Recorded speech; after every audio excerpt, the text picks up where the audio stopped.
আমরা গত দিনগুলোতে যেটা করছিলাম সেটা হচ্ছে যে চ্যাপ্টার 3 এর অনেকগুলো টপিক আমরা দেখছি।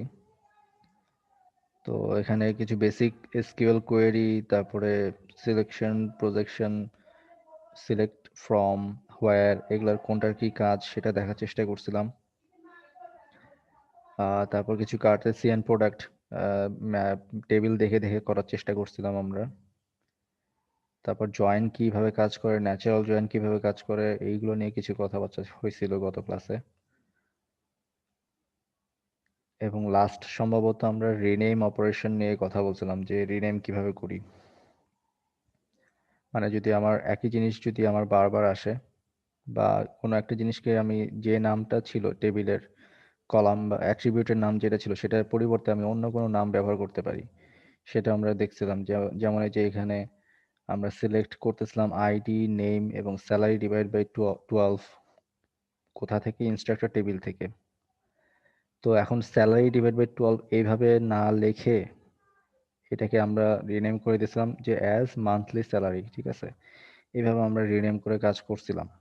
তো এটা আমরা দেখছি। আপনারা যদি এসকিউএল কমান্ড যদি রান করে থাকেন, ওরাকল বা কোনো মাই এসকিউএল যদি আপনার ল্যাবে যদি রান করে দেখে থাকেন, তাহলে আই গেস এটা বুঝতে পারছেন এই কমান্ডগুলো আসলে কিভাবে কাজ করে। ল্যাবের কাজ কত দূর আপনাদের?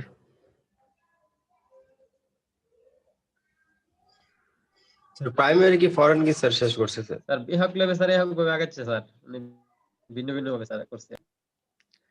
আচ্ছা আচ্ছা, সমস্যা নাই, আপনারা এই জিনিসগুলো দেখবেন আর কি। কিভাবে রিনেম করতে হয় বা ভিউ কিভাবে ডিফারেন্ট ডিফারেন্ট হয়, এগুলো আসলে প্র্যাকটিক্যালি যখন আপনারা করবেন, হ্যাঁ, এই কোর্সটা আসলে মূলত থিওরিটিক্যালি আমরা জানবো যে কোন কোন জিনিস খেয়াল রাখতে হয়। প্র্যাকটিক্যাল যখন আমরা করব, মানে ল্যাবে যখন আমরা করব, তখন আরো মোর ডিটেল আমরা এটা বুঝতে পারবো।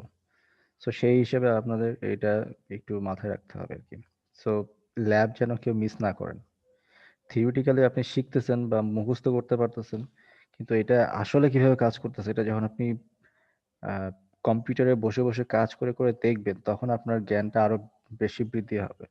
তখন দেখবেন যে আপনার মুখস্থ করা লাগতেছে না, আপনি নিজেই ক্রিয়েশনের দিকে চলে যেতে পারতেছেন। ঠিক আছে? মানে ক্রিয়েশনটা হচ্ছে হাই অর্ডার লার্নিং এর একটা ফেজ। সো আমাদের টার্গেট আসলে কি, আমরা এখন শিখবো, শেখার পরে সেটা অ্যাপ্লাই করব, অ্যাপ্লাই করার পরে আমরা নতুন কিছু তৈরি করব। তো আমরা সেই টার্গেটে যেন সবাই কাজ করি। ঠিক আছে? আমরা সিএসসি পড়তেছি, সিএসসি আমি এখনের কিছু র্যান্ডম কথাবার্তা বলি। সিএসসি পড়ার উদ্দেশ্যটা আসলে আমরা যদি এভাবে চিন্তা করি যে আমি আসলাম, আমি কোড করতেছি, কোড করেই আমাকে এই করতে হবে, জিনিসটা এমন না। ঠিক আছে? সিএসসি পড়ার উদ্দেশ্য মানে এটা না যে সবাইকেই কোড করতে হবে বা সবাইকে এরকম কিছু সবসময় কোডিং এর উপরেই থাকতে হবে, জিনিসটা এমন না। তবে অবশ্যই অবশ্যই বেসিক যে কোডিংটা সেটা সবারই জানতে হবে। ঠিক আছে? সিএসসি পড়ার উদ্দেশ্য আমাদেরকে, আমার লাইফে কোনো না কোনো পর্যায়ে যে আমাকে কোডিং করতেই হবেই, তো এটা বেসিক। কিন্তু কোডিংটাই সবসময় করতে হবে আমাকে এমনটা না। সো অনেকের অনেক ধরনের প্যাশন থাকতে পারে, অনেকের অনেক ধরনের স্কিল থাকতে পারে, সেই স্কিলকেও কিন্তু আসলে আমাদের ডেভেলপের দিকে চিন্তা করতে হবে। যেমন কোডিং আপনাদের ছাড়া মধ্যে কি থেকেই, সিএসসি ইঞ্জিনিয়ার হওয়া যাবে স্যার? হ্যাঁ হ্যাঁ, স্যার কোডিং করা ছাড়া কি স্যার সিএসসি ইঞ্জিনিয়ার হওয়া যাবে? না, কোডিং তো আপনাকে শিখতে হবে। আমি বলছি যে অ্যাজ এ আপনার কি বলে জীবিকা অর্জনের জন্য আপনাকে কোডিং করতেই হবে সব সময়, এরকম জিনিসটা না আসলে। কোডিং আপনাকে অবশ্যই শিখতে হবে। কোডিং যদি আপনি না শিখেন তাহলে তো আপনি আসলে বুঝবেন না যে আসলে একটা কম্পিউটার কিভাবে কাজ করে। ঠিক আছে? আমার কোডিংটা শিখতে হয় এই জন্য যে আমার কম্পিউটার আসলে কিভাবে কাজ করে সেটা বোঝার জন্য। আমি কোডিং করে আমার জীবিকা নির্বাহ করি কি না করি সেটা ডিফারেন্ট ইস্যু। সেটা অনেকভাবে করা যায়, অনেক সেন্সে করা যায়। মানে কোডিং এর স্কিল আমি বলি, আমি আসলে যেটা বোঝাতে চাচ্ছি সেটা হচ্ছে যে অনেক দেখবেন যে কম্পিটিটিভ প্রোগ্রামিং স্কিল একটা আছে। আপনারা হয়তোবা শুনে থাকছেন যে শুরুর দিকে সেমিস্টারগুলোতে আপনার এই যে অনলাইন যে কন্টেস্ট গুলা করে, প্রোগ্রামিং কন্টেস্ট। তো বিষয়টা অনেকের কাছে মনে হয় যে যারা শুধু ভালো কোডিং করে তারা মনে হয় করতে পারে। জিনিসটা আসলে কাইন্ড অফ ওরকমই, কিন্তু আসলে এটা নিয়ে ফ্রাস্ট্রেটেড হওয়া বা এটা নিয়ে মন খারাপ করার কোনো কিছু নাই। কারণ এটা সবাই করবে না, আবার সব জিনিসও তারা যারা প্রোগ্রামিং করতেছে তারা সব জিনিস, সিএসসি শুধু একটা পার্ট শুধু প্রোগ্রামিং না, আরো অনেক পার্ট আছে। ঠিক আছে? সো প্রোগ্রামিংটা ডাই হ্যান্ড হার্ড হচ্ছে যখন লাগে, যখন আমরা সফটওয়্যার ফার্মগুলোতে কাজ করি, তখন আমাদের এই শুধুমাত্র প্রোগ্রামিংটা লাগে। মানে প্রোগ্রামিং এর উপরেই থাকতে হয় সারা জীবন। কিন্তু অনেক ফিল্ডই আছে সিএস এর যেখানে প্রোগ্রামিংটা লাগে হচ্ছে জাস্ট বাস্তব জীবনের প্রবলেমগুলোকে সিমুলেট করার জন্য। ঠিক স্যার আছে? স্যার হুম। স্যার ডাটাবেস অ্যাডমিনিস্ট্রেটর বা ডাটা এন্ট্রি এই বিষয় দুটো নিয়ে একটু বলবেন স্যার। আচ্ছা, এটা ডেটাবেস কিভাবে কি হচ্ছে, ডেটাবেস তো আমরা কিন্তু দেখতেই পাচ্ছি ডেটাবেস আসলে এখন কিভাবে কাজ করতেছে। তো এইখানে যেটা হচ্ছে যে আমার ডেটাবেসের ক্ষেত্রে আপনাকে ডেটাবেসটা যখন আমি তৈরি করতে যাব তখন আমাকে চিন্তা করতে হবে যে কতটুকু ইফিশিয়েন্ট ওয়েতে আমি ডেটাবেসটা তৈরি করতে পারি। এফিশিয়েন্সি বলতে বোঝাতে চাচ্ছি যে আমার কয়টা টেবিল হবে, কোনটার সাথে কোন টেবিলের রিলেশন হবে, কোন টেবিলের কোনটাকে আমাকে প্রাইমারি কি, কোনটাকে ফরেন কি, কোনটাকে ইউনিক বানাইতে হবে, কোনটার ভ্যালু নাল হইতে হবে, এই ধরনের নলেজ থাকতে হবে। ঠিক আছে? তো এটা হচ্ছে প্রাইমারি নলেজ। এর বাইরেও আরো অনেক ধরনের নলেজ আছে। আমরা যেটা শিখবো আমাদের কোর্সে সেটা হচ্ছে আমরা প্রাইমারি নলেজটা শিখি এই কোর্সগুলোতে। কিন্তু প্রফেশনালি যখন আমরা যাই আরো অনেক ধরনের কোর্স বা আরো অনেক ধরনের ট্রেনিং আমাদেরকে করতে হয়। ঠিক আছে? আপনি যদি মনে করেন যে না আমি এই কোর্স পড়ে ফেলছি, এখন আমি ডেটাবেস সিস্টেম অ্যাডমিন হয়ে যাব, যেটা আসলে অতটা সহজও না। এটা করলে যেটা হবে যে আপনি এই কোর্স পড়ে যেটা হচ্ছে সেটা আপনি আপনার স্কিলটাকে একটা লার্নিং ফেজ থেকে একটু হাই করতেছেন, যে ওকে আমি এখন ডেটাবেস কি জিনিস সেটা আমি জানি, ডেটাবেস আমরা কিছুটা হলেও ডিজাইন করতে পারি। আর এখন আমার টার্গেট হচ্ছে আমি হচ্ছে এটাকে শিখবো, শিখে মানে আমি যদি প্রফেশনালি করতে যাই, প্রফেশনালি আমার কিছু ট্রেনিং নিতে হবে। কোনো একটা এনভায়রনমেন্ট সম্পর্কে আমাকে জানতে হবে, এনভায়রনমেন্টে কি কি থাকে, প্রস অ্যান্ড কনস, এগুলো আমাকে জানতে হবে।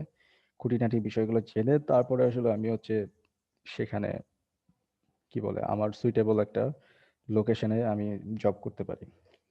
ঠিক আছে? সেভাবে। স্যার ভার্সিটি স্যার আমাদের স্যার মানে সবগুলাই স্যার মানে আমাদের বেসিক ধারণা দেয় স্যার, কোনোটাই স্যার আমাদের অ্যাডভান্স লেভেলে নিয়ে যায় না। হ্যাঁ, স্যার জাভা আসলে বলেন, স্ট্রাকচার বলেন, ডাটা কমিউনিকেশন বলেন, সবগুলা বিষয় স্যার। হ্যাঁ, ভার্সিটি কাজটাই আসলে এটা যে বেসিক ধারণাটা দেওয়া। এখন এই অনেকে যে ভুল ধারণাটা থাকে যে আমি বেসিক শিখে আসছি, আমি হয়তোবা মানে জবে একদম এক্সপার্ট হয়ে যাব, তা কিন্তু না। এখানে আসলে আমরা বেসিক শিখতেছি সবাই, যে কারো ক্ষেত্রেই। এখন এই বেসিক থেকে আপগ্রেড হব আমরা কখন? যখন আমরা হচ্ছে কিছু প্রজেক্ট করব, বা যখন আমরা হচ্ছে নিজেদের মতো করে কিছু মানে ক্রিয়েশন করার চেষ্টা করব, তখন আসলে আমরা বেসিক থেকে বের হয়ে কিছু এক্সট্রা অর্ডিনারি দিকে আগাই। ঠিক আছে? এই জন্য একাডেমিক যে প্রজেক্টগুলো, অনেক কোম্পানি দেখবেন যে একাডেমিক প্রজেক্টগুলোতে একটু এমফাসাইজ করে যে ওকে তুমি এই প্রজেক্ট করে আসছো, তার মানে তুমি এগুলো বিষয়ে একটু ডিপ লেভেলের থট তুমি রাখো। ঠিক আছে? এই জিনিসটা দেখার চেষ্টা করে একাডেমিক প্রজেক্টগুলো আসলে এই জন্য ইম্পর্টেন্ট। ঠিক আছে? সো এই জন্য আমরা যেন সবাই একটু কেয়ারফুলি, প্রত্যেকে যতজন আছি আমরা এখানে, আমাদের টার্গেট কিন্তু আসলে শুধুমাত্র কোর্স মার্কিং পেয়ে পাস করে গেলাম, এটা টার্গেট না। টার্গেট হওয়া উচিত এটা যে আমাকে স্কিল ডেভেলপ করতে হবে। যার যে বিষয়টা পছন্দ, আমার কোডিং ভালো লাগে, ওকে আমি কোডিং এ করবো। আমার এইচটিএমএল কোডিং করতে ভালো লাগে, ওকে এইচটিএমএল অপরচুনিটি নিয়ে কাজ করতে হবে। মানে আচ্ছা স্যার, আরেকটা এভাবে। বিষয় স্যার, কেউ যদি স্যার মানে কোডিং এর উপরেই থাকে স্যার, এই 4 বছর বা 3 বছর ভালো কোডিং করতে পারে, তো শেষে তার তার ক্যারিয়ারটা স্যার কোন দিকে নিতে পারবো স্যার? বাংলাদেশে বিভিন্ন সফটওয়্যার ইন্ডাস্ট্রি আছে। যেমন আপনি যদি বলি যে টাইগার আইটি, তারপর হচ্ছে কনা, তারপর হচ্ছে দোহাটেক, অনেক অনেক অনেক আপনার সফটওয়্যার কোম্পানি আছে, লিডিং লেভেলে আছে। ঠিক আছে? রিফ মানে সিস্টেম, এটা স্যার তারপর হচ্ছে কোডিং আরো করলে অনেক। স্যার হাই লেভেলে দিতে হবে স্যার নাকি? না, হাই লেভেল বলতে অনেক হাই লেভেল বা কোন আকাশ লেভেলে চলে যাবেন, জিনিসটা ওরকম না। আপনার যেটা হাই লেভেলটা হচ্ছে যে আপনার স্কিল আপনাকে ভালো থাকতে হবে। যেমন আমি যদি একদম এক্সাক্ট এক্সাম্পলটা দেই, আমি অনেকেই দেখছি যে ল্যাবে এখনো সি কোডিং ক্ষেত্রে লুপে সমস্যা, তারপর হচ্ছে ফাংশন কলিং কিভাবে করতে হয় সেটাতে সমস্যা। ঠিক আছে? এই যে সমস্যাগুলো আছে, এইগুলা কেন হচ্ছে, এই স্কিলটা আপনার কেন নাই, এই জিনিসগুলো আসলে ফোকাসড হইতে হবে যে এইগুলা কিভাবে সলভ করতে পারি। সো বেসিক্যালি যেটা হচ্ছে যে টু দ্য পয়েন্টে আপনাকে সবকিছু জানতে হবে আর কি। ঠিক আছে? লাস্ট কোশ্চেন ছিল। হ্যাঁ, বলেন। Hello sir. হ্যাঁ, শুনতে পাচ্ছি, বলেন। স্যার অপটিক্স নিয়ে পড়তে গেলে স্যার এখানে কোডিং এর বিষয়টা কত বহন করে, অথবা কতটুকু জানা লাগবে, অথবা কি কি ল্যাঙ্গুয়েজ কিভাবে কি স্যার আপনি যদি একটু বলতেন। কন্টেস্টের বিষয়ে? রোবোটিক্স। ও আচ্ছা আচ্ছা, রোবোটিক্স। আচ্ছা, রোবোটিক্সের বিষয়ে আসলে কোডিংটা আসলে যেটা লাগে সেটা হচ্ছে সি কোডিং বা জাভা কোডিং বা আপনার যে প্ল্যাটফর্ম বেসড যে কোডিংটা আসলে এটা বেশি লাগে। যেমন আপনি যদি রোবোটিক্স ক্ষেত্রে আরডিনো উনো নাম শুনছেন না? আই গেস এটা শুনে থাকবেন যেহেতু আপনার জি রোবোটিক্স স্যার, ইন্টারেস্ট। মাত্র 412। যাই হোক, ওই আরডিনো উনো হচ্ছে একটা মাইক্রো কন্ট্রোলার, ঠিক আছে? সো এইটার একটা ফিক্সড প্ল্যাটফর্ম বেসড ল্যাঙ্গুয়েজ আছে। এটা সি মানে সি এর উপর বেস করে এটা হচ্ছে কোডিংটা করা হয়, যদিও পিওর সি না, সি এর কিছুটা আপডেটেড জি ভার্সন। স্যার, বেশিরভাগই সিএর সিনট্যাক্স ইউজ করে। রাইট। সো এটা হচ্ছে প্ল্যাটফর্ম ডিপেন্ডেন্ট। এখন যেটা যেটা বিষয়টা ডিপেন্ড করেছে আপনার রোবোটিক্স অনেকভাবে করা যায়, আপনি যে ল্যাঙ্গুয়েজটা প্রিফার করতে চান। এখন রোবোটিক্সের ক্ষেত্রে যেটা হচ্ছে যে আপনার দুইটা পার্ট আছে, একটা হচ্ছে আপনার মেকানিক্যাল ডিজাইন করা, আর একটা হচ্ছে আর্টিফিশিয়ালি ইন্টেলিজেন্ট করা, ঠিক আছে? সো আর্টিফিশিয়ালি, আর্টিফিশিয়াল ইন্টেলিজেন্সের জন্য না পাইথন বেশি ইউজ হয়? হ্যাঁ এখন বর্তমানে পাইথন বেশি ব্যবহার করতেছে মানুষজন। সো সেটা আসলে লাগতে পারে। সো সেটা তখনকার বিষয়। কিন্তু যখন আপনার ইন্টারেস্ট যখন জাগবে সেটা আপনাকে আলাদাভাবে নিজেদের করে নিতে হবে। এখন পাইথন আমাদের যদি বলেন যে পাইথন কেন শিখায় না, তো এইটা আসলে ভুল কথা হবে। কারণ পাইথন আসলে শিখানোর কোনো দরকার পড়ে না। আমরা যে সি এবং যে জাভা যে ভালোভাবে শিখে যায় ইনস্টিটিউশন গুলোতে, তারা যে কোনো ল্যাঙ্গুয়েজ নিজে থেকেই নিজের উদ্যোগে শিখে ফেলতে পারবে, ঠিক আছে? এই জন্য বেসিক ল্যাঙ্গুয়েজ গুলো আসলে আপনার ভার্সিটি গুলোতে শেখানো হয়। যাই হোক, অনেক ধরনের মোটিভেশনাল অনেক স্যার ধরনের আমাদের কথাবার্তা হলো। ভার্সিটিতে আপনি এই যে বলতেন ইন্টার্নশিপের কোনো ব্যবস্থা করে লাস্ট দিবে? আমি কোশ্চেন বুঝি নাই। স্যার ভার্সিটি থেকে কি স্যার আমাদের ইন্টার্নশিপের কোনো ব্যবস্থা করে দিবে, এরকম কোনো স্যার আছে নাকি? হ্যাঁ, ইন্টার্নশিপে হচ্ছে আপনাদের যে প্রজেক্ট থিসিস যখন হয় তখন আপনার ইন্টার্নশিপের একটা অপশন থাকে। যারা করতে চান অবশ্যই করতে পারেন। ইন্টার্নশিপ করলে অনেক ধরনের আপনার ফ্যাসিলিটি পাওয়া যায়, বা অনেক ধরনের স্কিল ডেভেলপমেন্ট করা যায়, ঠিক আছে? সেটা আপনারা করতে পারেন। যখন আপনার প্রজেক্ট বা থিসিস নেবেন তখন আপনারা এটা মাথায় আর রাখবেন এটা সবাই। টাইম কতদিন স্যার? 6 মাস নাকি 1 বছর স্যার? এটা ডিপেন্ড করে আপনার প্রজেক্ট বা থিসিসের গুরুত্বের উপরে, ঠিক আছে? স্যার লাস্টে একটা কোশ্চেন ছিল গুলো স্যার, কিন্তু নেটওয়ার্কিং আর সিগন্যালের টাইপ নিয়ে যদি স্যার বলতেন, বুঝি নাই নেটওয়ার্কিং। মানে কোন কোন নলেজ গুলো আপগ্রেড করতে হবে এই ব্যাপারে। আচ্ছা, নেটওয়ার্কিং এর ক্ষেত্রে যেটা লাগে যে নেটওয়ার্কিং এর সাবজেক্ট গুলো এখনো কিন্তু আপনারা পান নাই, ঠিক আছে? মূল কথা হচ্ছে নেটওয়ার্কিং সাবজেক্ট গুলো কিন্তু এখন আপনারা মানে পড়েন নাই। স্যার ডেটা কমিউনিকেশন কি স্যার নেটওয়ার্কের মধ্যে পড়ে না স্যার? হ্যাঁ অবশ্যই, ডেটা কমিউনিকেশন, তারপর হচ্ছে নেটওয়ার্কিং নামে একটা ইয়াই আছে, জি স্যার, সাবজেক্ট। সাবজেক্ট আছে স্যার। জি স্যার। এরপরে আপনাদের আরেকটা আসবে সম্ভবত কি বলে অপারেটিং সিস্টেমস, ঠিক আছে? অপারেটিং সিস্টেম যদিও নেটওয়ার্কিং এর মধ্যে না, কিন্তু অবশ্যই এটা জানতে হবে, ঠিক আছে? এই জিনিসগুলো যখন আপনারা পড়বেন তখন আসলে আপনারা নিজেরাই বুঝতে পারবেন যে নেটওয়ার্কিং এর জন্য আসলে আমাদের কি কি লাগবে। এখন আরেকটা সিগন্যাল কি মিসকনসেপশন নেটওয়ার্কিং আছে, এর সেটা মধ্যে? হচ্ছে যে নেটওয়ার্কিং বলতে আমরা সবাই বুঝি যে হয়তোবা আইএসপিরা যেভাবে সার্ভিস দেয় সেটা শুধুমাত্র, মানে নেটওয়ার্কিং শুধুমাত্র এইটুকু আসলে সীমাবদ্ধ না। নেটওয়ার্কিং আসলে ভাস্ট একটা মানে টপিক। শুধুমাত্র এখানে কানেকশন দেওয়া বা এই জিনিসটার উপর আসলে ডিপেন্ড করে না। এখানে আসলে ডিপেন্ড করা হচ্ছে ডিজাইনিং করার উপরে, যে আমি একটা সিস্টেমকে কিভাবে ডিজাইন করব, সিস্টেমে কিভাবে ফ্লো তৈরি হবে, সিস্টেমে কোন কানেকশনটা কিভাবে দিলে বা কার থেকে কি ইনপুট আসলে কতটুকু আমার থ্রুপুট বা কতটুকু আউটপুট আমাকে অ্যানালাইসিস করতে হইতে পারে, এই ধরনের অনেক কিছু শিখতে হবে আর কি, ঠিক আছে? ওইটা তখন আপনার যখন থিসিস বা প্রজেক্ট করবেন তখন আরো ডিটেল করতে পারবেন। নেটওয়ার্কিং এ স্যার প্রোগ্রামিং ল্যাঙ্গুয়েজ কতটা স্যার ভূমিকা রাখে? আচ্ছা, নেটওয়ার্কিং এ বেসিক যতটুকু জানবে সেটাই পড়লেই যথেষ্ট। সাথে কিছু এক্সেপশনাল কোডিং জানতে হয়, হয় না বেশি বেশি, খুব বেশি জানতে হয় না। মানে আপনার কোডিং এর বেসিক স্কিল থাকলেই আপনি শিখে ফেলতে পারবেন যে কোনো কিছুই নেটওয়ার্কিং এর ক্ষেত্রে। স্যার আমাদের যে ফাইনাল ইয়ারে গিয়ে বড় প্রজেক্ট গুলো হয়, এগুলো কি ধরনের প্রজেক্ট থাকে? অর্থাৎ কি টাইম, মানে কতটা বড় বা কেমন টাইম লাগে বলে একটু যদি বলতেন। আচ্ছা, এটা আসলে যেটা হয় যে আপনার ফাইনাল ইয়ার প্রজেক্টের ক্ষেত্রে খুব বড় প্রজেক্ট আমরা আশা করি না। প্রজেক্ট বলতে শুধু, সরি প্রজেক্ট বলতেছি, থিসিস। যারা থিসিস করবে তাদের খুব অনেক বড় একটা থিসিস করতে হবে, আমার 4টা 5টা কোশ্চেন আনসার করতে হবে, এরকম জিনিসটা আসলে ওরকম না। 4টা 5টা কোশ্চেন বলতে বলতেছি রিসার্চ কোশ্চেন, ঠিক আছে? মানে থিসিসে যেটা করা হয় যে আপনি এই থিসিস গুলোতে আন্ডার গ্রাজুয়েটের ক্ষেত্রে যেটা হয় যে আপনি একটা প্রবলেম, মানে রিয়েল লাইফ কোনো একটা প্রবলেমকে দেখতে পাচ্ছেন, এই প্রবলেমটা দেখার জন্য আপনি একটা সলিউশন চিন্তা করতে পারতেছেন, কোনো একটা অ্যালগোরিদম দাঁড় করাতে পারতেছেন, বা এই প্রসেসটা এইভাবে আসলে সলভ করা যেতে পারে এইটা চিন্তা করতে পারছেন, এবং তার সাপেক্ষে আপনি যুক্তি দেখাতে পারতেছেন যে হ্যাঁ এই যুক্তির কারণে এটা হচ্ছে। দেন এটাকে আপনি কিছুটা হলেও সিমুলেট করতে পারতেছেন যে আমি এইভাবে এই যুক্তিতে কাজ করছি এবং এই যুক্তিতে কাজ করার পর আমার কিছু রেজাল্ট আসছে, মানে আমার যে অ্যালগোরিদম আমি প্রপোজ করছি এই অ্যালগোরিদমের কিছু আউটকাম এরকম টাইপের একটা রেজাল্ট আমার তৈরি হয়েছে। তো তখন আসলে আপনি সেটাকে থিসিস আকারে, খুব বেশি বড়ও না আবার একদম কিছুই নাই তাও না, থিসিস আকারে সাবমিট করতে পারেন। আর প্রজেক্টের ক্ষেত্রে যেটা হচ্ছে যে প্রজেক্টের ক্ষেত্রে ফুল ইমপ্লিমেন্টেশনটা একদম 100-তে 100 না হলেও অ্যাটলিস্ট 90-95%, মানে সবাই আসলে এক্সপেক্ট করে যে আপনি যে প্রপোজালটা নিয়ে আসছেন সেটা এরকম ঠিক আছে কিনা। তো আমি যেটা বলবো যে খুব বেশি কমন হয়ে গেছে ওয়েব ডিজাইন করা, ঠিক আছে? ওয়েবসাইট ডিজাইন করা এটা খুব কমন একটা প্রজেক্ট হয়ে গেছে। তো এই কমন থেকে, মানে সবার সিমিলার হওয়া থেকে বের হয়ে আসার জন্য একটু ক্রিয়েটিভ মাইন্ডে আপনার কাজ করতে পারেন কিনা এটা মাথায় রাখবেন এখন থেকেই, যে একটু ক্রিয়েটিভ ওয়েতে কাজ করা যায় কিনা। ওয়েবসাইট হোক বা অ্যান্ড্রয়েড কোনো প্রজেক্ট হোক বা রোবোটিক্স দিয়েও কোনো যদি প্রজেক্ট হয়, মানে মাইক্রো প্রসেসর এবং মাইক্রো কন্ট্রোলার দিয়ে, অথবা কোনো যান্ত্রিক কোনো কিছু অ্যাড করে, গাড়ি ব্যবহার করে, মানে গাড়ি বলতে আপনার ওই গাড়ি না, অ্যাকচুয়াল গাড়ি না, মানে সিমুলেট করার জন্য যেটা দরকার আর কি, খেলনা গাড়ি বা এই টাইপের যদি গাড়িটা এসবে হাবিজে ব্যবহার করে, এই ধরনের অনেক কাজই করা যায়, ঠিক আছে? সো এটা এখন আসলে ওভাবে চিন্তা, মানে এমনি জাস্ট খেয়াল রাখবেন মাথায় আপাতত, কিন্তু এত ডিটেলস চিন্তা করার দরকার নেই। আস্তে আস্তে আরো শিখবেন, আরো জানবেন, এখনই আপনারা জেনে শেষ করতে পারবেন না।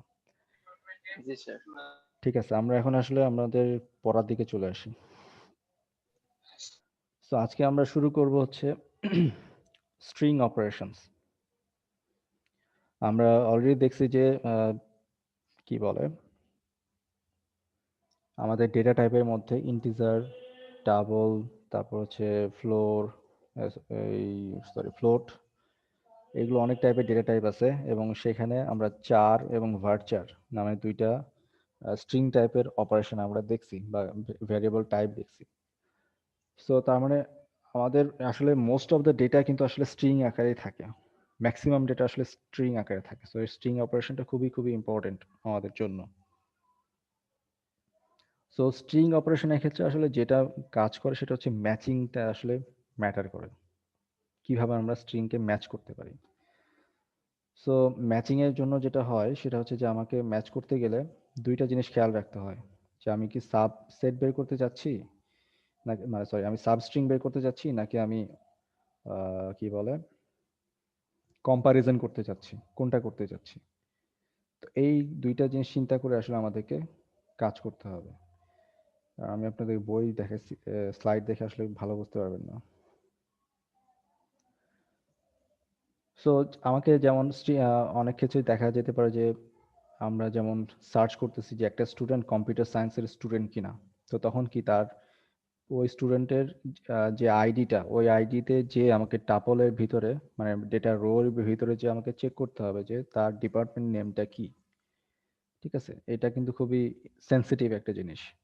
স্ট্রিং সার্চিং বা কি বলে কম্পারিজন খুবই সেন্সিটিভ, কেস সেন্সিটিভ জিনিস, ঠিক আছে? আপনি যেভাবে লিখবেন আপনাকে অবশ্যই সেভাবেই সার্চিং করতে হবে বা কম্পারিজন করতে হবে। সো যেমন আমি যদি এখন বলি যে কোনো একটা স্টুডেন্ট, র্যান্ডম স্টুডেন্ট নিয়ে বলি যে স্টুডেন্টটা কম্পিউটার সায়েন্সের স্টুডেন্ট কি না ম্যাচ করে দেখাও, তো তখন কি হবে? তখন তাকে অবশ্যই কম্পিউটার সায়েন্সের যে ডিপার্টমেন্ট নেমটা সেটাকে ম্যাচ করতে হবে, ঠিক আছে? সো এটা আমাকে সার্চ করতে হবে। সো ডেটার ক্ষেত্রে সার্চিং এর ক্ষেত্রে দুইটা অপশন আছে, একটা হচ্ছে পার্সেন্টেজ ম্যাচিং করার জন্য, আর একটা হচ্ছে আন্ডারস্কোর ম্যাচিং করার জন্য, ঠিক আছে? দুইটা পদ্ধতি, একটা হচ্ছে পার্সেন্টেজ আর একটা হচ্ছে আন্ডারস্কোর। এখন আসি কোনটা কিভাবে কাজ করে। তো কাজ করার ক্ষেত্রে যেটা হয় সেটা হচ্ছে যে এই যেমন এখানে এক্সাম্পল দেখাইছে, ইন্ট্রোর পরে পার্সেন্টেজ দেওয়া, এটা কি করে? এটা হচ্ছে যে matches any string beginning with intro. ঠিক আছে, মানে যে সকল স্ট্রিংগুলা ইন্ট্রো দিয়ে স্টার্ট হইছে, মানে INTRO এইটুকু দিয়ে স্টার্ট হইছে, এরপরে যা খুশি থাকুক, মানে এরপরে যা খুশি থাকুক সেই সবগুলো আপনার ডেটাকে সে ম্যাচ করবে। ঠিক আছে, যেমন ইন্ট্রোডাকশন, ইন্ট্রোডিউস, তারপর হচ্ছে কি আরো যত ওয়ার্ড হইতে পারে সব ধরনের ওয়ার্ডকে সার্চ করবে। কেন সার্চ করবে? আমি যেখানে পার্সেন্টেজ দিয়ে দিছি, পার্সেন্টেজ মানে হচ্ছে আমার শুধুমাত্র এই ইন্ট্রো পর্যন্ত সাবসেট ঠিক রাখতে হবে, বাকিটুকু যা খুশি থাকুক সমস্যা নাই। ঠিক একইভাবে এই যেমন এখানে কম্প দেওয়া আছে, কম্পের আগে পার্সেন্টেজ দেওয়া আছে এবং কম্পের শেষে পার্সেন্টেজ দেওয়া আছে। সো এটা আসলে কি মিন করতেছে তাহলে বলেন, আপনারা নিজেরাই বলেন কি মিন করতেছে। কম্পের আগে যা থাকুক পরে যা থাকুক সমস্যা নাই, কম থাকলেই হবে। রাইট। সো এখানে আপনি দেখতে পাচ্ছেন যে এখানে এই যে কম্পিউটার সায়েন্স, এই কম্পের আগে নাও থাকতে পারে, কোনো সমস্যা নেই, বা অনেক ধরনের স্ট্রিং থাকতে পারে। সো কম্পিউটার সায়েন্সে কম্প আছে, তো বাকি যা খুশি আসে সেটা ম্যাচ করে নিয়ে আসবে। ঠিক একইভাবে কম্পিউটেশনাল বায়োলজি, সো এখানে কম্প আছে, বাকি যা খুশি থাকুক সেটা ম্যাচ করে নিয়ে আসবে। সো তার মানে এটা হচ্ছে কি, এটা হচ্ছে আনবাউন্ডেড। কিন্তু বাউন্ডেড যদি হয়, বাউন্ডেড সার্চিং এর জন্য বা ম্যাচিং এর জন্য আমাদের ব্যবহার করেছি আন্ডারস্কোর ব্যবহার করি। যেমন এখানে বাউন্ডেডের ক্ষেত্রে দেখেন আমাদের আছে হচ্ছে তিনটা আন্ডারস্কোর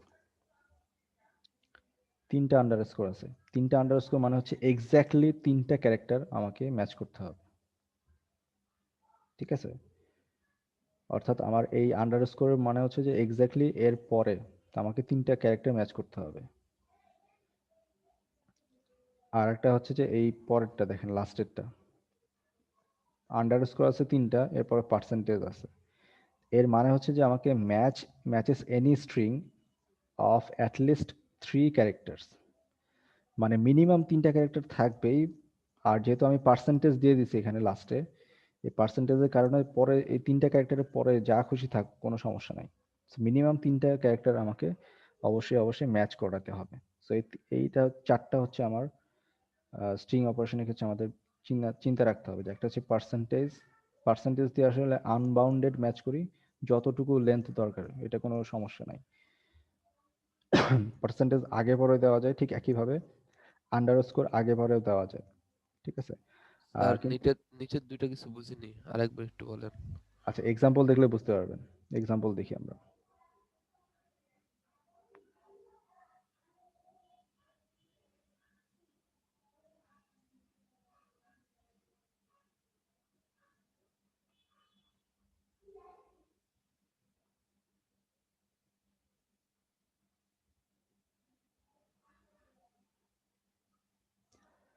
আচ্ছা, আন্ডারস্কোর এক্সাম্পল আসলে এখানে মনে হয় দেওয়া নাই, দেখি স্লাইডে দেওয়া আছে কিনা।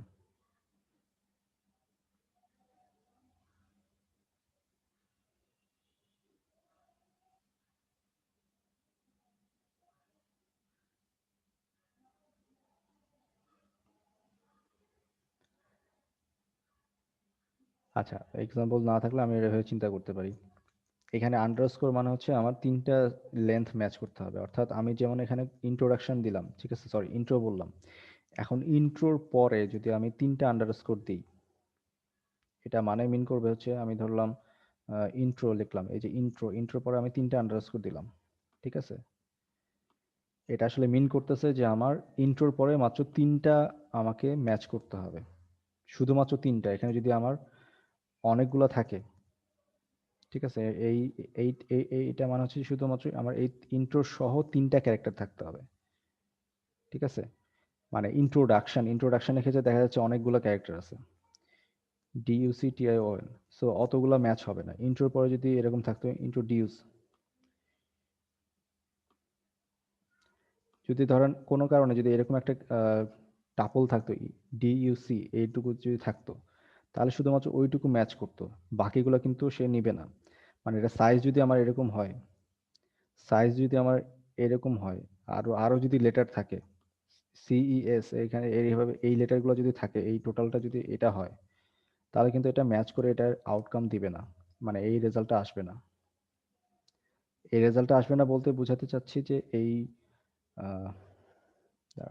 মোর ক্লিয়ার এক্সাম্পল বলি, যেমন এই যেখানে কম্পারিজন, ঠিক আছে, কম্পারিজনে আমি বললাম কম্প দিলাম, কম্পের পরে আমি দিলাম হচ্ছে 3টা আন্ডারস্কোর। 3টা আন্ডারস্কোর মানে কি, PARI, অর্থাৎ ARI এইটুকু পর্যন্ত ম্যাচ করতে হবে। কিন্তু কোনো ডেটা যদি আমার কম্পারিজন থাকে, এই যে আরো SON আছে, ঠিক আছে, যেহেতু এইটা আছে তার মানে এই ওয়ার্ডটা আসবে না। কিন্তু যদি এরকম থাকতো কম্পেয়ার, ঠিক আছে, কম্পেয়ার যদি থাকতো তাহলে সেই ওয়ার্ডটা আসতো। এটা বোঝানোর চেষ্টা করা হচ্ছে। আর আরেকটা হচ্ছে কি, এক্স্যাক্টলি 3টা যেটা আছে, মানে আন্ডারস্কোর 3টা আছে, 3টার পরে যদি আমি পার্সেন্টেজ দিই তার মানে কি এই কম্পের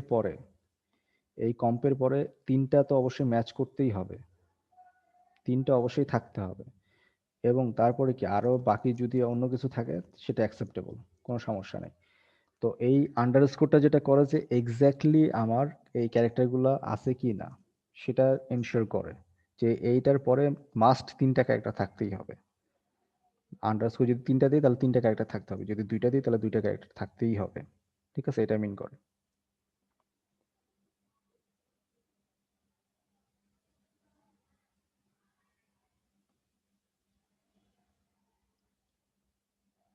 সো স্ট্রিং অপারেশনটা আসলে আরো ক্লিয়ার হবে যদি আপনারা কি করে, আপনাদের যে ডেটা তৈরি করছেন, ডেটাবেস যে তৈরি করছেন সেখানে কোনো একটা ম্যাচিং করার চেষ্টা করে দেখেন যে কিভাবে করা যায়, ঠিক আছে, কমান্ড দিয়ে দিয়ে ম্যাচিং করার চেষ্টা করে দেখতে পারেন যে কিভাবে করা যায়।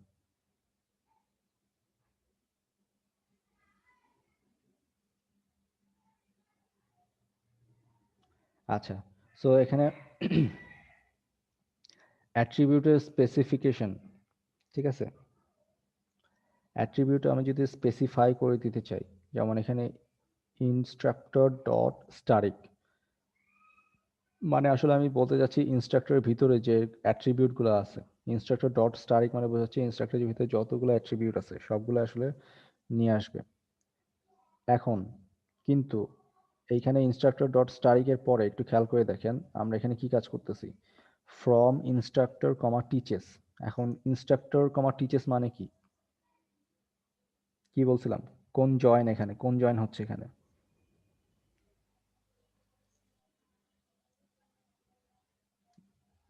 এনিওয়ান?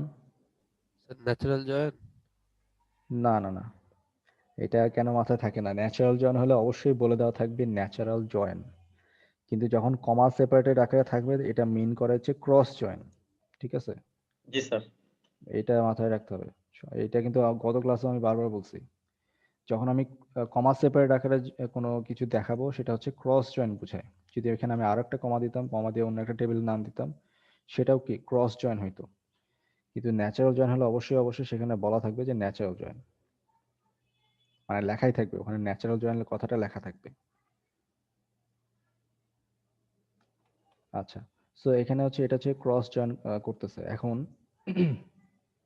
আমরা সিলেক্ট করতেছি ইনস্ট্রাক্টর ডট স্টারিক, মানে টিচার্স এর মধ্যে অনেকগুলো অ্যাট্রিবিউট আছে, আবার ইনস্ট্রাক্টরের ভিতরেও অ্যাট্রিবিউট আছে। সো ক্রস জয়েনের ক্ষেত্রে কি হয়, যতগুলো অ্যাট্রিবিউট আছে সবগুলো অ্যাট্রিবিউট একসাথে নিয়ে আসে, ঠিক আছে। কিন্তু এখানে আমি বলে দিচ্ছি যে আমরা কোন কোন অ্যাট্রিবিউটকে নিয়ে আসবো, আমরা নিয়ে আসবো শুধুমাত্র ইনস্ট্রাক্টরের ভিতরে যে অ্যাট্রিবিউট গুলো আছে, ইনস্ট্রাক্টরের ভিতরে আমি স্ট্রাইক দিয়ে দিছি, তো ইনস্ট্রাক্টরের ভিতরে যে অ্যাট্রিবিউট গুলো শুধুমাত্র ছিল শুধু তাদেরকেই নিয়ে আসবো। টিচার্স এর ভিতরে অনেকগুলো অ্যাট্রিবিউট থাকতে পারে, সেগুলো আমরা বাদ দিব। কিন্তু টিচার্স এর ভিতরে আইডি নামে যে অ্যাট্রিবিউটটা আছে এটা হচ্ছে আসলে কমন ছিল, ঠিক আছে। তো আমরা আসলে ম্যাচ করে করে নিয়ে আসবো। তো যে সকল এই ক্রস জয়েনের মধ্যে ইনস্ট্রাক্টর এবং টিচার্স এর ক্রস জয়েনের মধ্যে যে সকল আইডি ম্যাচ করবে শুধুমাত্র তাদের টাপলটাই নিয়ে আসবো, কিন্তু রাখবো হচ্ছে কি ইনস্ট্রাক্টর টেবিলে যে অ্যাট্রিবিউট গুলো ছিল শুধু সেইগুলাই রেখে দিব, ঠিক আছে, এটা ম্যাচ করতেছে এভাবে। সো এটা আসলে আপনাদের কাজের জন্য, মানে ল্যাবে যখন আপনারা কাজ করবেন তখন আসলে এই জিনিসগুলো কোশ্চেন যখন প্র্যাকটিস করতে থাকবেন তখন আরো মোর ডিটেল বুঝতে পারবেন। আচ্ছা, এখন চলে আসে আমাদের আজকের যে জিনিসগুলো আমাদের বেসিক্যালি জানতে হবে, সেটা হচ্ছে যে টাপলের অর্ডারিং, টাপলের গ্রুপ করা, টাপলের এগ্রিগেট ফাংশন কিভাবে আমরা চালাতে পারি সেই জিনিসগুলো।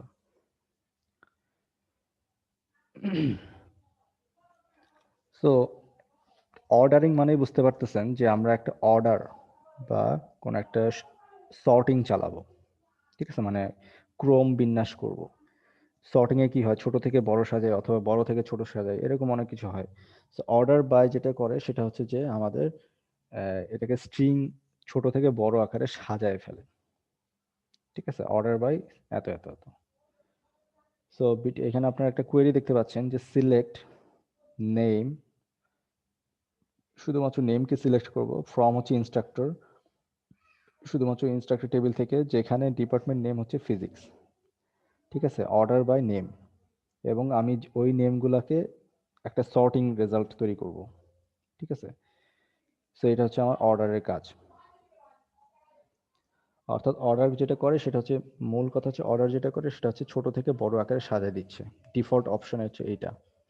অর্ডার বাই যদি বলি, অর্ডার বাই নেম দিয়ে দিয়েছি যেহেতু, তো এখানে আমাকে স্ট্রিং কম্পারিজন করে করে করবে, সেটাকে আপনাকে নিজেই করতে হচ্ছে না, এটা অলরেডি সেটা করে দিবে আপনাকে।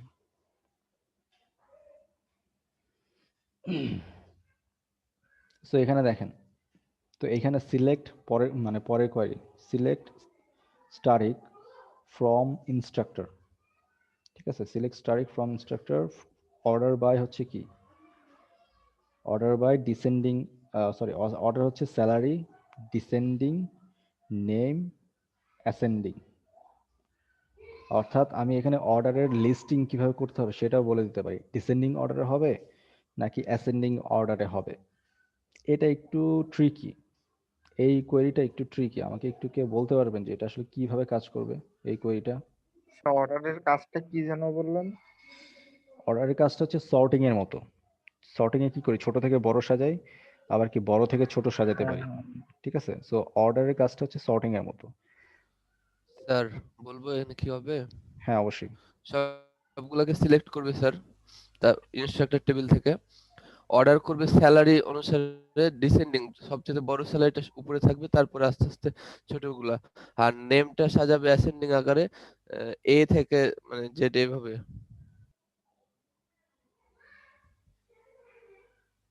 রাইট।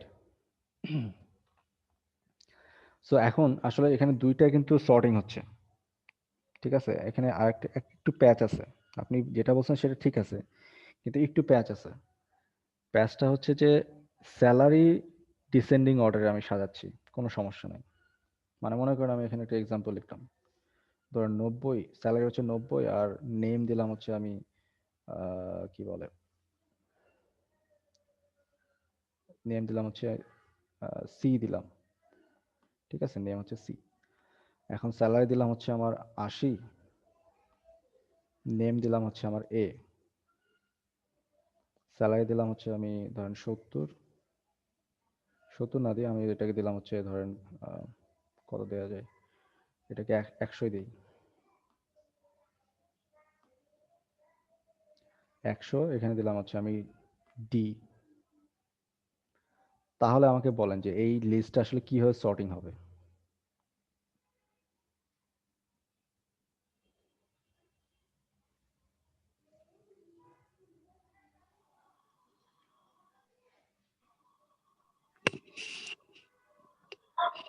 স্যার ফার্স্টে বলে 100 আসবে, তারপরে 90 আসবে, তারপরে 80, এরকম আছে। হ্যাঁ সেভাবেই আসবে। আচ্ছা আগে আমরা দেখি 100 দিই। আর দুইটা লাইনে যখন আছে তখন কি হবে, মানে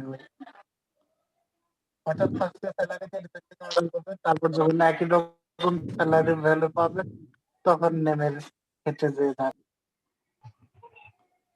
কিন্তু স্যার এখানে যদি এমনটা হয় তাহলে তো স্যার এ সবার শেষে চলে যাচ্ছে, কিন্তু নেম তো স্যার আছে অ্যাসেন্ডিং অর্ডারে। রাইট, এটাই বলতেছেন, এটা হচ্ছে একটা ট্রিক আছে এখানে। বিষয়টা হচ্ছে যে আসলে এই জিনিসটা এভাবেই হবে, 100, 90, 80 এভাবেই থাকবে। যদি আমি এখানে আরেকটা দিতাম, আমি আরেকটা এক্সাম্পল দিলে, টাপল দিলে বুঝতে পারবেন এক্স্যাক্টলি আসলে কি হইলো এখানে। কোনো কারণে মনে করেন স্যালারি হচ্ছে আরেকটা দিছি আমি, স্যালারি হচ্ছে তখন আমাদের নেমে যাবে। 90। এখানে প্রথমে ধরেন যে এখানে স্যালারি সি ছিল কিন্তু আগে, তাই না? এখন আমি দিলাম হচ্ছে বি, 90 বি। এখন দেখেন এখানে হচ্ছে কি আমার ফার্স্টে হচ্ছে স্যালারি অনুযায়ী সর্ট হবে, ডিসেন্ডিং অর্ডার বলছি, ডিসেন্ডিং অর্ডার সর্ট করতে, এই জন্য 100 সবার আগে আসছে, 100, 90, 80, 80। ঠিক আছে, এখন এখানে আরেকটা 90 আসার কথা, তাই তো? এই মানে এই জায়গাতে অথবা এই জায়গাতে আরেকটা 90 আসার কথা। তো এখন 90টা যদি আমি এখানে দিই 90 বি, তাহলে কি হইলো? না স্যার, হবে না স্যার, না উপরে স্যার। হবে, সির উপরে। হ্যাঁ, এটাই হচ্ছে মূল বোঝার বিষয়। সো আমি এখানে স্যালারি কিন্তু ঠিকই 90 90 ঠিক আছে, মানে স্যালারি আমার সেম চলে আসছে 90 90, এই ডিসেন্ডিং অর্ডার স্যালারি ঠিক আছে, সমস্যা নেই। কিন্তু যখন আমি পরেরটা বলছি নেমে অ্যাসেন্ডিং, সো যখন আমার সেম ভ্যালু চলে আসবে তখনই শুধুমাত্র এইটা উপরে চলে যাবে, নেমটা উপরে চলে যাবে আর কি। ঠিক আছে, তখন 90 বিটাও আসলে উপরে দেখাবে, 90 বি উপরে, তারপর হচ্ছে সি এর ভ্যালুটা দেখাবে। ঠিক আছে, এইভাবে আসলে সর্টিংটা হবে। কিন্তু এখানে ডি, এরপরে বি আসবে, এরপরে সি আসবে, এরপরে এ আসবে, এটা ঠিক আছে। বুঝতে পারছেন কি হয়েছে আসলে? আগে হচ্ছে স্যালারি বেসিসে সর্ট হবে ডিসেন্ডিং অর্ডারে, এবং তারপরে ওই যে এখন যে সর্টিং যে রেজাল্ট পেলাম সেটার ভিতরে যদি আমার কিছু কি অ্যাসেন্ডিং করা লাগে সেটা তখন করতে হবে। ঠিক আছে?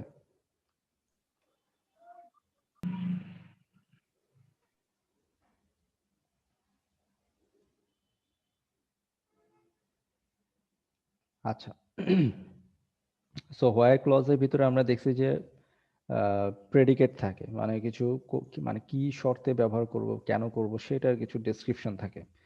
সো ওই ডেসক্রিপশনে আমরা অনেক ধরনের কিছু করতে পারি। আমরা এতদিন শুধু দেখছি যে হোয়ার স্যালারি ইকুয়াল টু এত, অথবা নেম ইকুয়ালস টু এত, বা department name equals two computer science, শুধু ইকুয়াল সাইন দিয়ে দেখে আসছি আমরা, অথবা গ্রেটার দেন দেখে আসছি। কিন্তু আসলে অনেক ধরনের কাজই করা যায়। যেমন স্যালারির ভিতরে আসলে আমরা একটা নতুন একটা অপশন দেখতে পাচ্ছি যে বিটুইন। ঠিক আছে, স্যালারি বিটুইন 90,000 অ্যান্ড 100,000। সো এটা আসলে কি করতেছে যে 90,000 থেকে বেশি এবং 1 লাখের চেয়ে কম, এরকম যাদের স্যালারি আছে শুধু তাদের নামটাকে প্রিন্ট করবে বা দেখাবে আমাকে। ঠিক আছে, কোথা থেকে? ইনস্ট্রাক্টর টেবিল থেকে।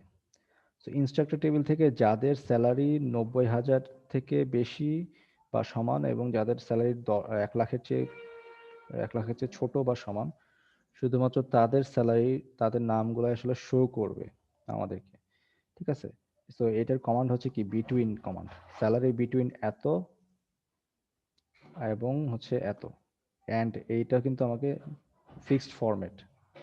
ঠিক আছে, বিটুইন যদি আমি ব্যবহার করি তাহলে বিটুইন ফার্স্টে দিতে হবে between smaller range and bigger range. So আমাকে রেঞ্জ স্পেসিফাই করে দিতে হবে এখানে বিটুইন যদি আমরা ব্যবহার করি। আসলে এই কমান্ডটা এই এসকিউএল কোয়েরির অ্যাকচুয়ালি ম্যাথমেটিক্যাল বা আরো ক্লিয়ার ডেফিনেশন আসলে এখানে দেওয়া আছে, যে salary smaller than or equals to এত, এবং salary greater than equals to 90,000। ঠিক আছে, এই কোয়ারি আর এই কোয়ারি একই জিনিস, একই কাজ করে, কিন্তু এই কোয়ারির জাস্ট ডিফারেন্সটা হচ্ছে বিটুইন আমরা ব্যবহার করতেছি। সো আমরা মানে কিছু নতুন একটা টার্ম ব্যবহার করতেছি।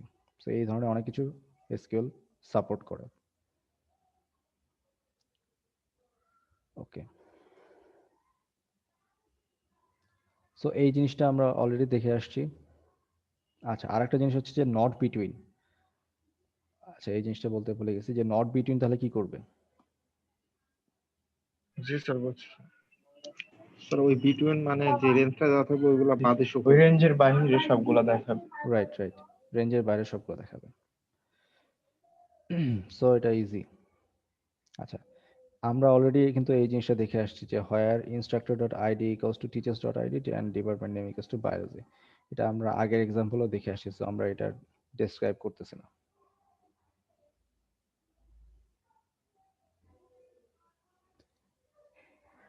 আচ্ছা, এইখানে এটা ডেসক্রাইব না করলেও এখানে একটা জিনিস দেখতে পাচ্ছি, সেটা হচ্ছে যে কম্পারিজন আমরা যদি আলাদা আলাদাভাবে করি, একটু খেয়াল করে দেখেন, কম্পারিজন যদি আমরা আলাদা আলাদাভাবে করি তাহলে আমরা যেটা করতেছিলাম সেটা হচ্ছে,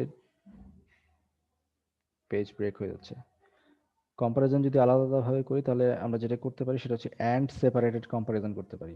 অ্যান্ড এত এত এত এত, ঠিক আছে, এই যে এই লাইনটা instructor.id সমান teachers.id and department name equals to biology। এটাকে আমরা শর্ট ফর্মে আমরা এভাবে লিখতে পারি ব্র্যাকেট দিয়ে, ঠিক আছে? সো ব্র্যাকেট দিয়ে এভাবে লিখতে পারি কিভাবে? তো প্রথম বাম পাশের যে ব্র্যাকেটগুলো থাকবে সেটার ভিতরে থাকবে কি ইনস্ট্রাক্টর আইডি এবং হচ্ছে ডিপার্টমেন্ট নেম থাকবে বাম পাশের ব্র্যাকেটের ভিতরে। আর ডান পাশের ব্র্যাকেটের ভিতরে ফার্স্ট ব্র্যাকেটের ভিতরে থাকবে হচ্ছে টিচার্সের আইডি, এই টিচার্স আইডিটা থাকবে এবং বায়োলজি থাকবে এই বাম পাশের ইয়ার ভিতরে, ঠিক আছে? তো এটা হচ্ছে ডিফারেন্স, যে আমরা যদি অ্যান্ড সেপারেটেড আকারে না করতে চাই আমাদের কোয়েরিগুলোকে, আমরা এইভাবে একসাথে কি বলে কম্প্যাক্ট সাইজে আমরা এইভাবে দেখাইতে পারি।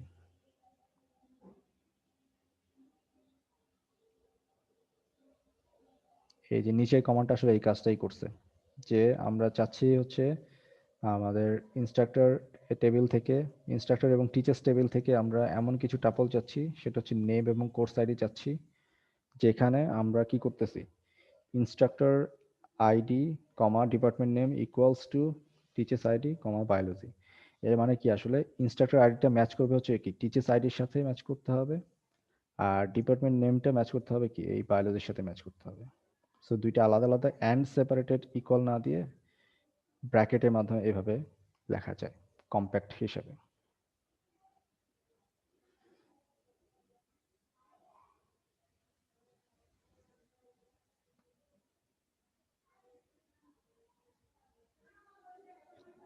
সো সেট অপারেশন বলতে হবে নাকি আপনার পড়ে নেবেন বলেন?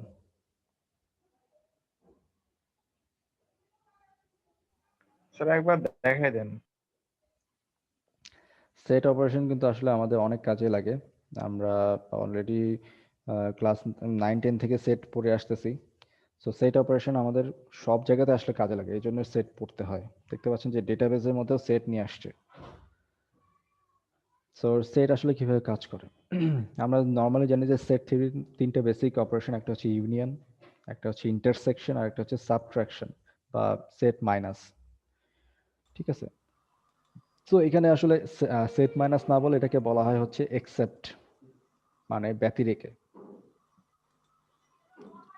অ্যাকসেপ্ট হচ্ছে সম্মতি দেওয়া বা গ্রহণ করে ফেলা। এক্সেপ্ট হচ্ছে আমার এটা বাতিল করে দেওয়া।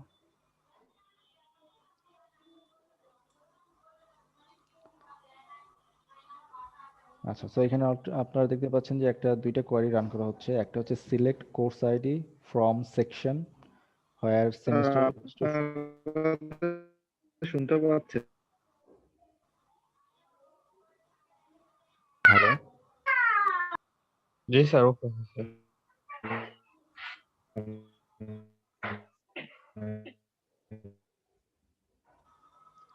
আচ্ছা, সো এখানে দুইটা কোয়ারি রান করা হচ্ছে। একটা হচ্ছে আপনার সিলেক্ট কোর্স আইডি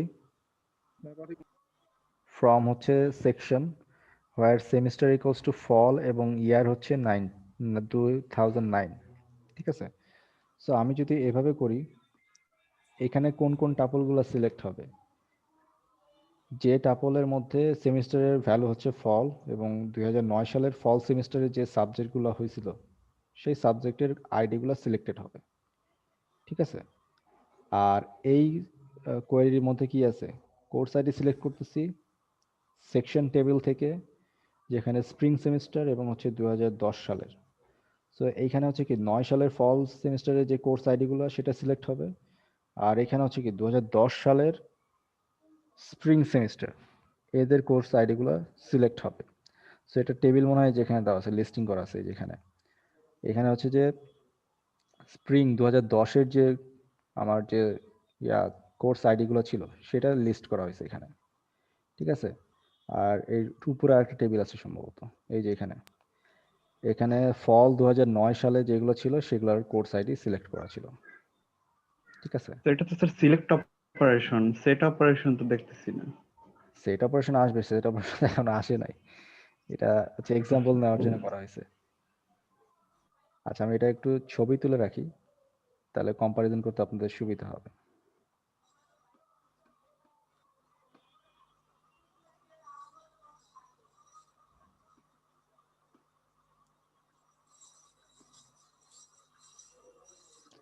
আচ্ছা, আমি এটা ছবি তুলে রাখছি, আমি এখন নিচের দিকে যাই সেট অপারেশন অ্যাকচুয়ালি। এই যে এখন সেট ইউনিয়ন শুরু হচ্ছে, সো সেট ইউনিয়ন এখন, ঠিক আছে। সো এখন আপনারা খেয়াল করে দেখেন, তো সেট ইউনিয়ন আমরা আসলে কিভাবে লিখি? সেট ইউনিয়ন আমরা লিখি আসলে ফার্স্টে কি দুইটা কোয়েরিকে ইউনিয়ন করি। যেমন এই যে এটা হচ্ছে প্রথম সাব কোয়েরি, মাঝখানে থাকে কি ইউনিয়ন, এবং তারপর কি সেকেন্ড কোয়েরি, ঠিক আছে। দুইটা কোয়েরির মধ্যে ইয়াটা দেখেন, প্রত্যেকটা কোয়েরি কিন্তু ফার্স্ট ব্র্যাকেট দিয়ে ইয়া করা আছে, বাউন্ডেড করা আছে, ঠিক আছে। যেমন এই যে এখানে দেখেন, এখানে ফার্স্ট ব্র্যাকেট দেওয়া আছে সিলেক্টের আগে, এবং 2009 এর পরে কি আর একটা ফার্স্ট ব্র্যাকেট দেওয়া আছে ক্লোজিং। এরপরে কি ওইটার সাথে ইউনিয়ন করতেছি, এখানে সিলেক্ট অপারেটর দিয়ে আরেকটা ফার্স্ট ব্র্যাকেট দেওয়া আছে, এবং এইখানে 2010 পর একটা ফার্স্ট ব্র্যাকেট দিয়ে ক্লোজিং দেওয়া আছে। সো তার মানে কি এখানে একটা সাব কোয়েরি, ইউনিয়নের আগে একটা সাব কোয়েরি, তারপরে হচ্ছে ইউনিয়ন, এবং হচ্ছে কি লাস্ট হচ্ছে ইউনিয়নের পরে আর একটা সাব কোয়েরি, ঠিক আছে। সো এইভাবে আসলে আমরা ইউনিয়নটা লিখতে পারি। সো আমাকে বলেন তাহলে এখানে ইউনিয়ন করার পরে রেজাল্ট আসলে কি আসবে?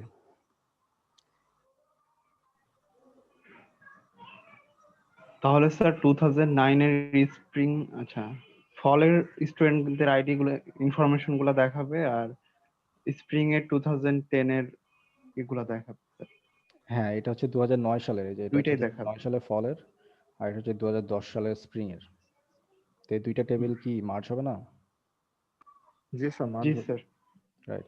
সো আসলে এখানে দেখা যাচ্ছে কমন কোনটা আছে, সিএসসি 101 এটা কমন আছে, এই যে এখানে 101, আর কোনোটা কি কমন আছে? না স্যার। না, আর কোনোটা কমন নাই। সো এই দুইটা আসলে মানে মার্জ হয়ে একটা হয়ে যাবে আর কি। সো ইউনিয়নের মাধ্যমে রেজাল্ট আসলে এটা আসবে, ঠিক আছে। সো ইউনিয়ন করলে এই যে এই রেজাল্টটা আউটপুটটা আসলে দেখাইছে এখানে, আপনারা এটা দেখে নিতে পারেন। আমরা থাকে নাই কত করে? সো এখানে আরেকটা অপশন আছে,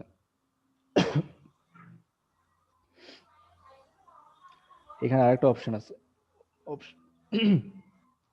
অপশনটা হচ্ছে আমাদের ইউনিয়ন অল। ইউনিয়ন অল দিয়ে কি হচ্ছে, এটা বলতেছে যে ইউনিয়ন যদি অল করি তাহলে ইউনিয়ন অল যেটা করে সেটা হচ্ছে ডুপ্লিকেসি গুলাকেও রেখে দিচ্ছে। তার মানে যদি আমি শুধুমাত্র ইউনিয়ন করি, শুধুমাত্র ইউনিয়ন করলে ডুপ্লিকেট কিন্তু আসে না, ঠিক আছে। আমরা যদি শুধুমাত্র ইউনিয়ন করি তাহলে ডুপ্লিকেট আসবে না, অর্থাৎ আমাদের যে সিএস যে 101 এটা শুধুমাত্র একবারই আসবে যদি আমরা শুধুমাত্র ইউনিয়ন লিখি। কিন্তু যদি আমরা লিখি হচ্ছে ইউনিয়ন অল, তাহলে সিএসসি যে 101 এটা এখানেও ছিল, আবার আরেকটা টেবিলেও ছিল, দুইবার ছিল। এই যে এই টেবিলেও ছিল, বাম পাশের টেবিলেও ছিল, ডান পাশে এই টেবিলেও আছে। সো যদি শুধুমাত্র ইউনিয়ন করি, শুধুমাত্র এইটা সিএসসি 101 শুধুমাত্র একবার আসবে, ঠিক আছে। কিন্তু যদি ইউনিয়ন অল করি তাহলে আমাদের এই কি বলেন নাম, দুইবার আসবে স্যার। সিএসসি 101 দুইবার আসবে, দুইবার আসবে, রাইট। স্যার এটা স্যার আরেকবার মানে বলবেন স্যার, গুলাই গেল। আচ্ছা, ইউনিয়ন তো আমরা বুঝছি, ইউনিয়ন হচ্ছে কি যে কমন গুলা শুধুমাত্র, মানে নর্মালি ম্যাথে কি করতাম, ইউনিয়ন মানে হচ্ছে সবগুলো মিলায় একটা সেট বানাইতাম। দুইটা আলাদা আলাদা সেট থাকলে কি সবগুলো মিলে একটা সেট বানাই না? হ্যাঁ স্যার, সবগুলো মিলে একটা সেট বানাই। হ্যাঁ, সো সবগুলো মিলে একটা সেট বানাই। তো এখানে হচ্ছে কি বাম পাশে দেখতে পাচ্ছেন যে আমার ফল সেমিস্টারে 2009 সালে যেগুলো কোর্স আইডি ছিল সেটা আমরা একটা সেট বের করছি, ঠিক আছে। আর ডান পাশে যেটা ছিল কি এখানে স্প্রিং সেমিস্টার 2010-এ যে কোর্স আইডি গুলো ছিল সেটার একটা সেট। সো এটা হচ্ছে সেট এ, এটা হচ্ছে সেট বি। তো এখন এই দুইটার মধ্যে ইউনিয়ন করলে কি হবে, আমার সবগুলো এলিমেন্ট একসাথে মার্জ হয়ে যাবে, এবং যেটা কমন ছিল সেটা কি হবে, শুধুমাত্র একটা প্রিন্ট হবে, তাই না? ইউনিয়নে তো আমরা এটাই করি, যেটা কমন সেটা শুধুমাত্র একবারই আসে। কিন্তু যদি আমি বলে দিই, আমি যদি তো এটা হচ্ছে শুধুমাত্র ইউনিয়নের কাজ। কিন্তু আমি যদি বলে দিই যে সিএসসি 101 একবার আসবে না, মানে ডুপ্লিকেসি থাকলেও সেটা আমাকে নিয়ে আসতে হবে, প্রকাশ করতে হবে। সো তখন আমরা দিব হচ্ছে ইউনিয়ন অল। ইউনিয়ন অল দিলে যেটা হবে যে আমার যদি ডুপ্লিকেট থাকে একবার হবে। সেটাকে না, জি একবার না, স্যার, বুঝছি স্যার। ইউনিয়ন অল দিলে সবগুলো চলে আসবে, ডুপ্লিকেট সহ চলে আসবে। শুধুমাত্র ইউনিয়ন যদি বলি শুধুমাত্র CS1 একবার আসবে, ঠিক আছে। কিন্তু ইউনিয়ন অল যদি বলি, ইউনিয়ন অল বলে যতবার আছে ততবারই চলে আসবে। হ্যাঁ স্যার বলছি স্যার। ওকে।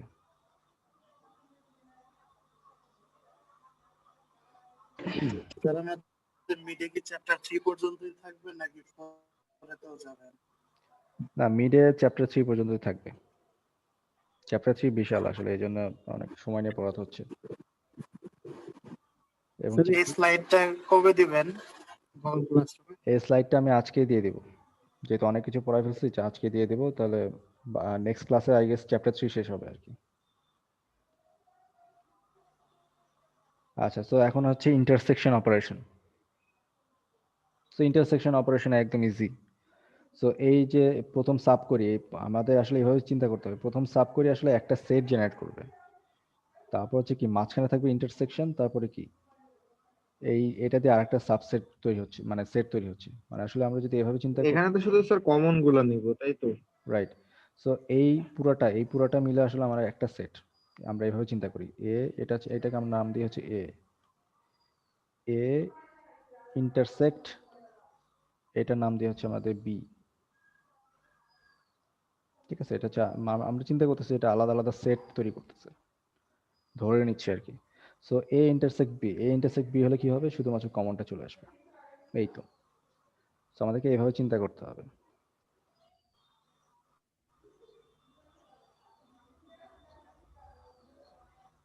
সো এই যে এখানে কমন ছিল হচ্ছে CS 101, সেটা চলে আসছে। সো একইভাবে আমরা যদি if we want to return all the duplicates, then we have to write intersect all। ঠিক আছে, সো আমরা যদি ইন্টারসেক্টের ভিতরেও যদি আমরা ডুপ্লিকেসি চাই, যে না এখানেও আছে ওখানেও আছে, সেটা আমরা দেখতে যাচ্ছি, যত যদি ডুপ্লিকেট থাকে সেটা আমাদেরকে দেখাইতে হবে। তো তখন আমরা ইন্টারসেক্ট অল দিয়ে দিব। ঠিক আছে, এটা হচ্ছে আমাদের মনে রাখার বিষয়। এখন আসতেছে হচ্ছে আমাদের set exception, set except operation. Except মানে আমরা অলরেডি বলছি যে এই কি বলে সেট মাইনাস, অর্থাৎ এ মাইনাস বি, মানে এটা হচ্ছে আমাদের এ সেট আর এটা হচ্ছে আমাদের বি সেট। তো আমরা এখানে এক্সেপ্ট দিয়ে যেটা করতেছি আসলে সেটা হচ্ছে এ মাইনাস বি বা এ বাদ বি করতেছি। সো এ মাইনাস বি করলে কি আসে আসলে, তো সিএসসি 101টা বাদ হয়ে যাবে। কোথা থেকে বাদ হবে? স্যার দুইটা থেকে স্যার, স্যার এ থেকে বাদ হবে। সরি এ থেকে বাদ হবে স্যার।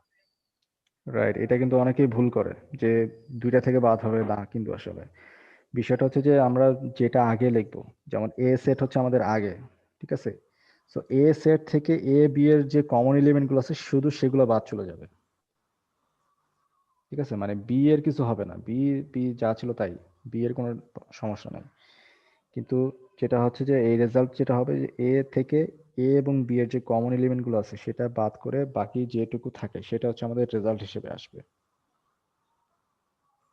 এটা মাথায় রাখতে হবে।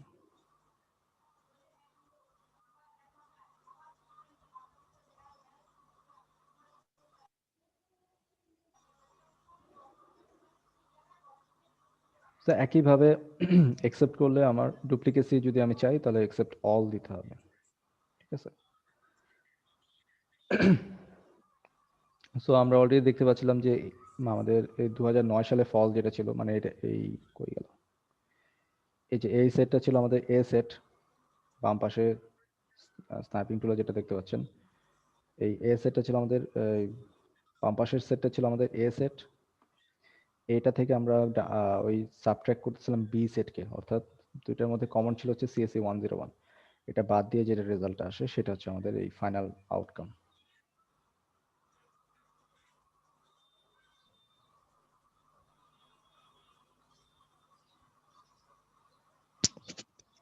তো এখন আসি কিছু ট্রিকি কথাবার্তা, এই যে নাল ভ্যালু হইলে কি হয়, মানে নাল ভ্যালু আসলে ডেটাবেসটা কেমন যেন একটু গুলায় মেলায় যায়, আমরা নিজেরাও গুলায় মেলায় যাই। ঠিক আছে, স্যার নাল ভ্যালু মেবি যদি কোনো জায়গায় অ্যাসাইন করি, নাল ভ্যালু মানে ওই জায়গায় কিছুই না, কিন্তু জিরো হইলে তো স্যার একটা সংখ্যা অ্যাসাইন হয়, মানে একটা অ্যাসাইন হয়, এরকম কিছু একটা হইতে পারে। হ্যাঁ হ্যাঁ, অবশ্যই সেটা কিন্তু নাল ভ্যালু যেটা হয় যে নাল ভ্যালু এখানে আমরা তো সেটা বুঝলাম, কিন্তু নাল ভ্যালুর উপরে যে আমরা অপারেশন করব সেই অপারেশনগুলো কিভাবে কাজ করে সেইটা টু দ্য পয়েন্টে মাথায় থাকতে হবে। যেমন নাল ভ্যালু আমরা যেমন কি একটা দুইটা স্ট্রিং ম্যাচ করতে গেলে অ্যান্ড অপারেশন চালায় যে এটা এবং এটার মধ্যে ম্যাচ করো, তো তাই না? মানে বুলিয়ান কি হয়, ট্রু অ্যান্ড ফলস, তাহলে কি হবে, ফলস ভ্যালু আসবে অ্যান্ড করলে। তারপর কি, মানে আমরা ট্রুথ টেবিল যদি দেখি অ্যান্ড অপারেশনের কি হয়, ট্রু অ্যান্ড ট্রু করলে কি ট্রু আসে, তাই না? টি অ্যান্ড হচ্ছে টি, এটার রেজাল্ট কি আসবে বুলিয়ানে,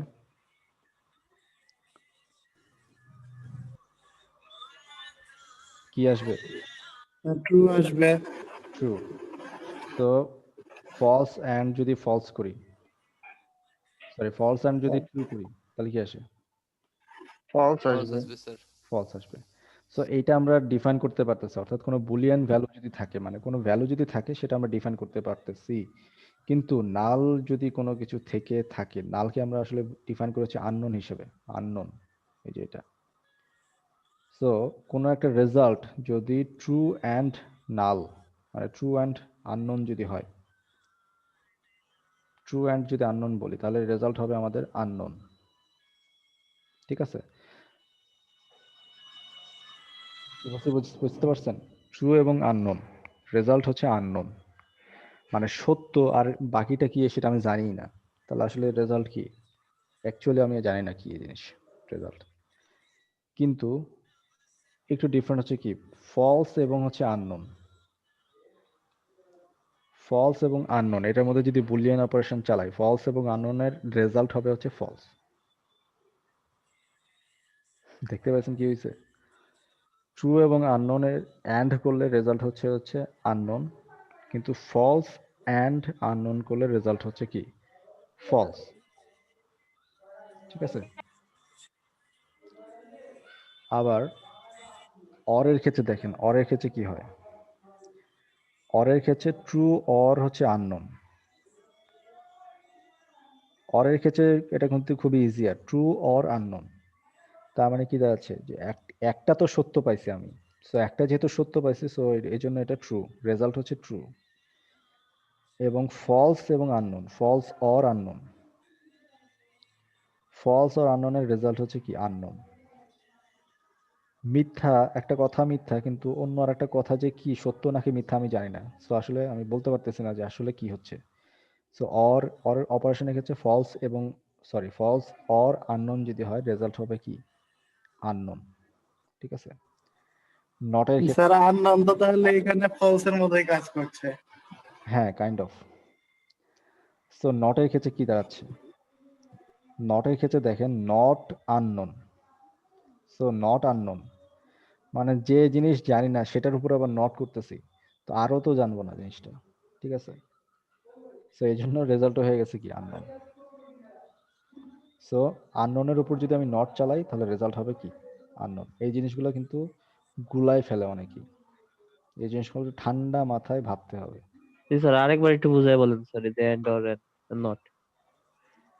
আচ্ছা, true and unknown, true and unknown মানে কি, আমি একটা জিনিস সত্য, একটা কথা সত্য, মানে দুইটা কথা চিন্তা করি, একটা কথা সত্য আর একটা কথা কি, এটা কি সত্য না মিথ্যা আমি জানি না। সো আমি আসলে ফাইনাল ডিসিশন হবে কিভাবে, ফাইনাল ডিসিশন হবে কি দুইটা অ্যান্ড অপারেশনের ক্ষেত্রে দুইটাই সত্য হইতে হয়, তাহলে আমরা ট্রু বলতে পারি। কিন্তু একটা যেহেতু জানি না কি জিনিস, তাহলে তো এটা আসলে এর রেজাল্ট কি হবে এটা আমরা যে বলতেই পারতেছি না এটা কি জিনিস। সো এই জন্য true and unknown is unknown. কিন্তু ফলস অ্যান্ড আননোন এটা আমরা ধরে নিই হচ্ছে ফলস, এটা রেজাল্ট হচ্ছে কি ফলস। কেন, কারণ একটা কথা অলরেডি মিথ্যা হয়েছে, আর একটা কথা মিথ্যা নাকি সত্য বুঝতেছি না, সো তার মানে কি মিথ্যা হওয়ার প্রবণতা বেশি, যেহেতু সত্য কিনা বুঝতেছি না, সো তার মানে কি হইতে পারে সেটা মিথ্যা, এই জন্য আসলে এটা ধরে নেওয়া হচ্ছে মিথ্যা। False and unknown is false. So or অপারেশনের ক্ষেত্রে দেখেন, অর অপারেশনের ক্ষেত্রে true or unknown, true or unknown হচ্ছে ট্রু, কারণ একটা কথা সত্য কিন্তু অন্য কথাটা কি জিনিস আমি জানি না, কিন্তু তার মধ্যে কি অর চালাতেছি, যেহেতু একটা কথা সত্য পেয়ে গেছি তার মানে কি পুরোটাই সত্য কথা। আবার ফলস অর আননোন, ফলস আর আননোনের ক্ষেত্রে যেটা হচ্ছে যে একটা কথা মিথ্যা কিন্তু অন্য কথাটা কি সত্য না মিথ্যা বুঝতেছি না, সো আসলে রেজাল্টটা কোন দিকে যাবে আমি তো এটা বুঝতেই পারতেছি না। মিথ্যা হইলে মানে ফলসের ক্ষেত্রে যে কি হয়, মানে ফলস অপারেশনের ক্ষেত্রে যেটা হয় যে প্রথমটা যদি ফলস হয় তাহলে কম্পিউটার আসলে পরের ভ্যালুটা চেক করে, পরের ভ্যালুটা ফলস কিনা সেটা চেক করার চেষ্টা করে। ঠিক আছে, যেহেতু প্রথমটা ফলস পাইছে কিন্তু পরবর্তীতে দেখতেছে অরের ক্ষেত্রে আননোন দেখতেছে, সো সেটা আসলে ভ্যালু চেক করতে পারতেছে না যে এটা আসলে কি, এই জন্য বলে দিবে রেজাল্টটা হচ্ছে unknown. So false or unknown is unknown. Not অপারেশনের ক্ষেত্রে কি হচ্ছে, not unknown is also unknown, মানে আননোনকে নট করলে সেটা নোন হয়ে যাবে তা কিন্তু না। মানে যে জিনিসটা আমি আসলেই জানি না সেটাকে যদি আমি নট বানাই দিই তাহলে আসলে মানে লজিক্যালি সেটা আসলে কি নোন হয়ে যাওয়ার কথা। তো অনেক সময় স্যার গুলা যাইতে পারে, যে মনে হতে পারে আননোন মানে জিরো, আর জিরো কে নট করলে তো ওয়ান হয়। হ্যাঁ, এই জিনিসটা গোলানো যাবে না, এই জন্যই বলতেছে এইটা অনেক কনফিউজিং। সেটা খুব ঠান্ডা মাথায় আপনার এই লেকচার দেখে আপনারা নিজেরাও একটু প্র্যাকটিস করবেন যে আসলে এটা কি বোঝাতে চাচ্ছে। ঠিক আছে।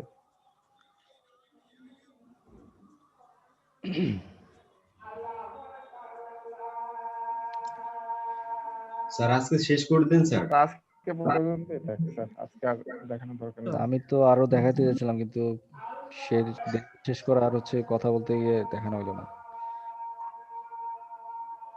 আচ্ছা ঠিক আছে, নেক্সট ক্লাসে শেষ করবো নি। আচ্ছা আমি জি স্যার। আজানের জি পরে স্যার, কথা জি বলছি। স্যার। আজানের পরে প্রেজেন্ট দিচ্ছি। Okay sir.